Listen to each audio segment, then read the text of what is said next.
Good morning from Japan. Tubo Cruise here, checking in with Tunde. We're here with Tunchan, and today we're doing what possibly might be our last bike ride here in Nagoya. So Nagoya has been our home here in Japan for the last 5+ years. We're just coming back from a bike packing trip over in Kyoto. Actually, we brought our folding bikes onto the train, did some riding over in Kyoto, testing out the folding bikes on some longer rides. And now we made our way back to Nagoya. And rather than taking the trains all the way home, we decided to stop at the main station, and we're going to be cycling east over to our home in Nagakute, about a 15-kilometer ride. So come along, join along. Let's go ahead and get started on today's ride. Let's go. Let's go. Before we begin though, let's take a nice look here at this river view. So they've been developing this area pretty nicely lately, and looks like they got some nice restaurants over here. This barbecue restaurant, Tung and I went there a couple years ago. They were at a different location, and this location looks really cool actually. Right here you can eat by the river. We might have to come here and get some dinner before we actually leave Nagoya. We're leaving here in a few days. So these are our last few days here. We're just packing up everything, getting ready to move. Anyway, let's not talk about stressful stuff right now. Let's just enjoy the ride. Let's go ahead and begin. Let's go. Let's go. Double let's go. We've got some really nice weather here in Japan for the last few days. So right at the end of October right now, it's actually Saturday, I believe October 30th, so the day before Halloween. But we're actually going back to a Halloween party tonight. One of our friends over in Nagakute is hosting a little Halloween party with a few friends. So we had to come back from Kyoto for that. And just finishing up some final details before our move. Our apartment is pretty much empty now. We're just closing up the last few items. We still gotta find someone to give our table to and clear everything out before they do the inspection tomorrow. Oh, Tsunchan's getting pretty good with her hand signals. And yeah, the weather has been amazing, like maxing at about 20 degrees during the midday. And so nice and sunny right now. And during the night, it'll get down to maybe like 15 or 10 degrees Celsius in between there. So a little jacket weather. And we've had some nice wind, not too strong, but a nice little breeze. And yeah, just loving it. This weather is great. This taxi just cut us off. That's something you gotta be really careful about here. Huh?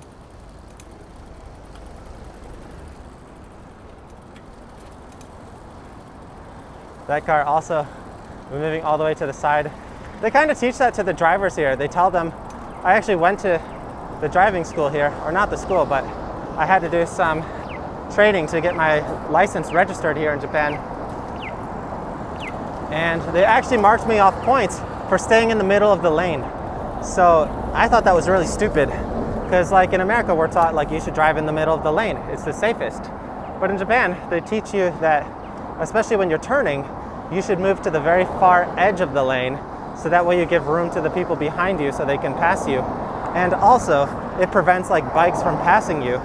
So their logic is it's safer, but my logic is that's way more dangerous, because like cyclists are going to try and pass on the inside. That's just how things go. And if you do that, you're going to force them into a really dangerous situation or catch them off guard. So I really don't like that they teach that to the drivers here. Yeah, this is way, way, way better than taking the subway. The Shinkansen's not bad to travel by bike, because you get your own comfy seat, you get your own comfy table. You don't have to worry about people getting on and off and like standing right in front of you. But the subway is no fun at all. It's just long, lots of people coming on and off, and lots of limited space. And the seats aren't very comfortable. You got to sort of cram yourself in there, especially with our bikes. So whenever possible, we like to go by bikes. That's why we haven't really ridden any trains the last year. Like up until last week, I hadn't ridden any trains, any subway, any bullet trains or anything in over like a year and a half since I quit my last job.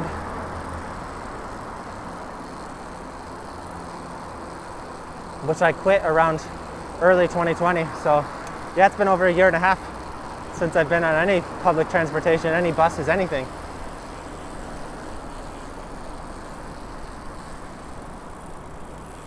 Oh, we got a Uber Eats guy here. We saw lots of food delivery people over in Kyoto too, by the way.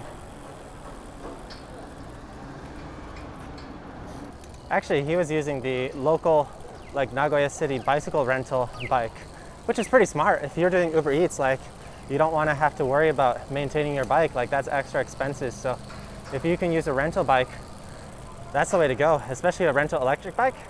That makes your job really easy. But from the look of him, I'm guessing he's not Japanese. They're actually getting pretty strict about that, about like non-Japanese people doing the Uber Eats or food delivery jobs here. They're trying to crack down on that because a lot of people are doing it like illegally or not reporting what they're doing. I always wanted to try it though. I just never got around to it. But I think it'd be so fun to be like a bike delivery guy. Just get to bike around the city, pick things up.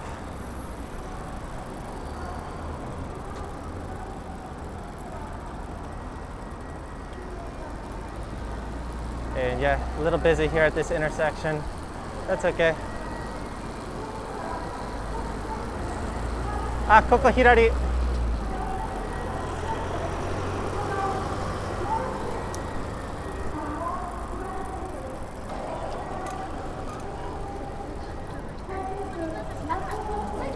Oh, we got a little idol event here.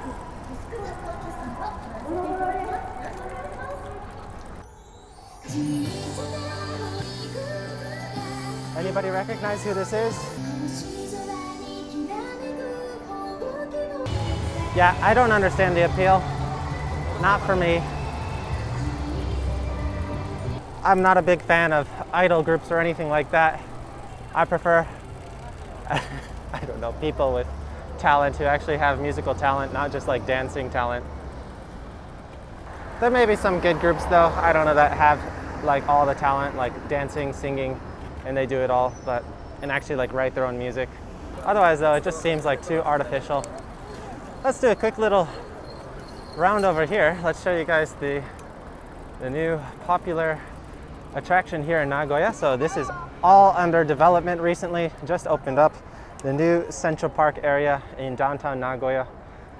And yeah, it's been really nice since they've renovated it, completely different than what it was before. Like you can check out some of my older videos on this channel from like 3-4 years ago, and this whole area completely different. None of this was here. But we're just riding by today. We've already had our fill of travel. This road is basically the lifeline of Nagoya. If you just go straight on this road, it takes you all the way to the station. It also takes you all the way straight to where we live. We live pretty near this road actually, over in Nagakute. We already have a lot of people who've guessed like pretty close to where we've lived. Fortunately, we haven't had any like creepy stalkers or anyone come by. We actually haven't met like any fans out in the wild lately in a long time. Like a couple years ago, we used to get people all the time like saying, hey, are you two a cruise? Like especially at cycling events and stuff like that. But since we don't go to events anymore and we usually just cycle out in the countryside where we live, we haven't had anyone approach us in like over a year, I would say. We've been traveling for the last few days, so we're pretty excited to head back home, just get a little bit of rest. And by rest, I mean finish cleaning up our apartment and just hopefully the stress will end soon. And we'll be on our way to some hotels over in Tokyo for a while, and then hopefully on a flight over to Thailand. So yeah, the train's not going to be stopping for a while. There's going to be lots of constant movement in our life, so just got to enjoy this last little ride here. Okay, green light. But it's crazy to think like this is finally happening. Like in my mind, we've been planning this for a long time.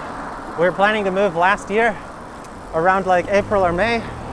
We weren't able to do that because of COVID. And just for the whole last year, we've been in this weird state of like, are we gonna go? Are we not gonna go? Are we gonna stay? What are we gonna do? We have all this stuff in our apartment, like the sofa, a car, multiple bikes, like 10 plus bikes.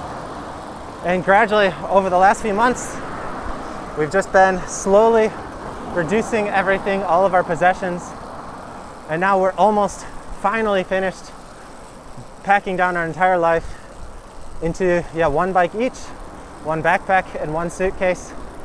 We still just got a few more items in our apartment we need to get rid of, but once that's done, we should be ready to move on to our new minimalistic life. But every day, it's just, there's so much we're worried about, so much like just making sure, oh, do we have this? Are we okay? Is there anything else we need to do? Can't wait for that all to be over and just to start the trip, get on the plane, arrive at our new temporary home, wherever we're gonna end up staying, and just stop worrying about it all. We're not sure exactly where we're gonna be staying for like long term, but for the short term, we're just gonna be staying at some different hotels, maybe some different apartments. I don't know, maybe we can find some cheaper long-term rentals, but it's gonna be a while until we find like a new sort of long-term home, I think. So who knows where we're gonna end up. But it's not so bad when you're living in hotels for a while, at least for a couple weeks or a couple months. They have everything that you need. The electricity, the Wi-Fi, all the utilities you don't need to worry about. They're all included. But when you end your like normal apartment contract, there's so much stuff we need to do. Like the toughest thing has been we still need like a lot of stuff for our daily lives. Like we need our refrigerator, we need our microwave, we need our gas stove. But Japanese apartments are weird, like they come completely unstocked. So when we moved into our apartment, there's nothing in there. There aren't even any lights. Like you need to buy the lights on your own. So when you leave the apartment, you need to leave the apartment empty. So you can't leave any lights there. You can't leave anything there. So like there's this awkward period where like you need to leave the apartment, but you can't leave anything in the apartment. So we're trying to time that all. We're giving a lot of stuff to Tuan Chan's friends, her Vietnamese friends, and they're just, we're just giving it all away for free. And they're gonna pick it up in one of our last days here. And I think the last day, we're not gonna have like any electricity or anything, or any Wi-Fi. We're just gonna like sleep, and then we're gonna give them our futon the next morning and leave. Hikoshi wa tanoshimi? 考えたらもう疲れる。もう大変すぎる。荷物多いし。Yeah, we just can't wait for it all to be finished so we can stop thinking about it. We've gotten pretty used to riding these folding bikes though on some longer trips, thanks to these last few days. And yeah, it's not so bad. Like going over the climbs, we're getting used to the weight, getting used to the gears, and everything seems to be working good, which is really reassuring. So it seems like we made the right choice in keeping these bikes and using this as our main bikes for moving forward, for now anyway. We're definitely looking forward to getting some new road bikes or mountain bikes once we're over in Chiang Mai though. Definitely want to do some more serious riding while we're there. But it seems like there's a huge like cycling market over there. Lots of used bikes available. So it shouldn't be too difficult to find something. I'm actually like kind of second guessing a little bit, like is it even worth bringing the folding bikes, because it's a little bit of a hassle to be honest. Like bringing it on the plane, you have to carry the bike there, so carry the box through the airport, you have to pay extra baggage fees, and then once you're there, like you have to once you're there you have to like bring the bike around. So it's not the easiest of tasks. Like I think you have to like really like your bike or love your bike to go through that hassle of bringing it. Like it's nice to have a bike that you can trust, that you're comfortable with, that you know fits you. But on the other hand, it's a lot simpler to just not bring the bike and find like a cheap rental wherever you are, or just buy something used, use it for a while, and then sell it. So the money you'd lose in that, like let's say you buy a used road bike for, I don't know, $700, $800, you get a decent one, and then you use it for a couple months, you sell it for, let's say $500. Like you only lose a couple $100 and you get a couple months of use of the bike. And if you're lucky, you can sell it for the same price that you bought it. So that seems to be the smarter way to do things. But I always wanted to give this a try, so we're gonna try it out, see how it works, bringing the bikes with us, see if it's worth it. And we might make a decision later to see if we want to continue doing it that way, It'll be a lot easier if we can do like land border crossings, like between Thailand, if we want to go to Vietnam and other countries. If we can just cycle across, that'd be really great. So we got to figure out the best solution for moving forward, like the best way to bring all of our luggage. Maybe getting a trailer for the bikes. That might be really nice actually.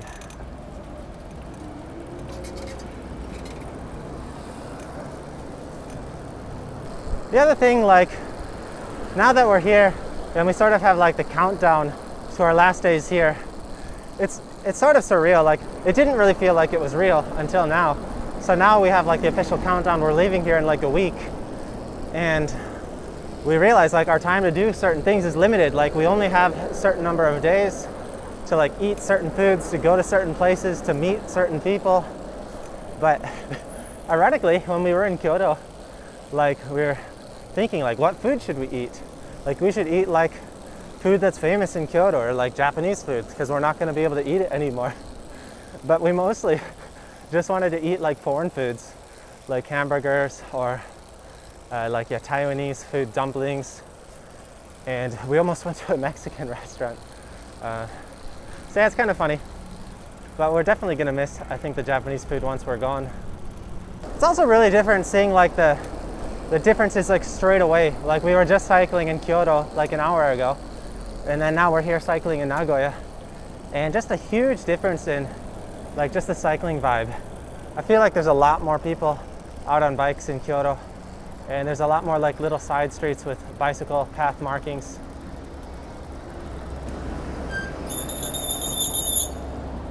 All right, please go. Oh man, what the heck? Yeah, one car goes and another one blocks us. Okay, that's all right.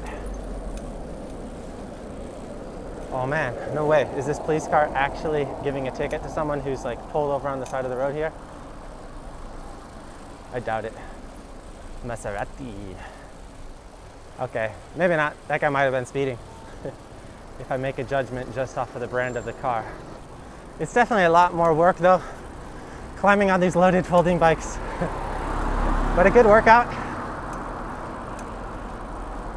It's not as bad as I was imagining, to be honest. I was thinking it was going to be extremely uncomfortable, like climbing with a heavy loaded folding bike, but it's not too bad, especially since you can get the full saddle extension now. Thankfully, I bought the extended seat post, which was really expensive, by the way. I don't think I mentioned the price, but it was almost like a third of the cost of the entire bike, which is ridiculous because it's a special part here that you need to order in Japan. So it cost, I think, like about $200 for the seat post itself, like the extender seat post. And then it was like an extra $70 or 7,000 yen for the adapter, because it needs to adapt to the seat post itself doesn't have the mount for the rails. So you need a connector from that special type of seat post to the rail adapter. Oh man, there's some glass on the road there. So you need that special adapter, and altogether it costs like Niman 7,000 yen, which is like $270 if you convert yen to dollars exactly. So ridiculously expensive. But I mean, the only option I had was to buy it because I needed the longer seat post, so there weren't any cheaper alternatives that I was aware of anyway. Teriyaki Boys. This is another restaurant, like we've passed by multiple times, but we've never actually came here. But we've been tempted just because of the name. It sounds good. One of Chunchan's favorite English words is boy. She always says, hey boy. Yeah, hey boy. Hey boy. Hey boy. Hey man, what did you do? Hey man, what did you do? Hey man, what did you say? Hey boy. Hey boy. No, not boy, older man. Old man. The other cool thing about this road, since it is the main lifeline, the main subway line goes through here as well. The Higashiyama line. So all the subway stations are here. Yeah, Starbucks is also ridiculous in Kyoto. Like we literally saw a Starbucks every like 200 meters, I would say. Like they were everywhere. I guess maybe it's just because Kyoto's more of a tourist town, so Starbucks is more popular in tourist towns, maybe? Like there's a lot of them here in Nagoya, but it was next level in Kyoto. All right, nice downhill. These bikes go fast on the downhills too. The handlebars are a little bit twitchy though. Definitely a lot more responsive handling, so I can't ride like no-handed. I do need to keep at least one hand on the steering wheel, but I prefer to keep two, just for the better stability.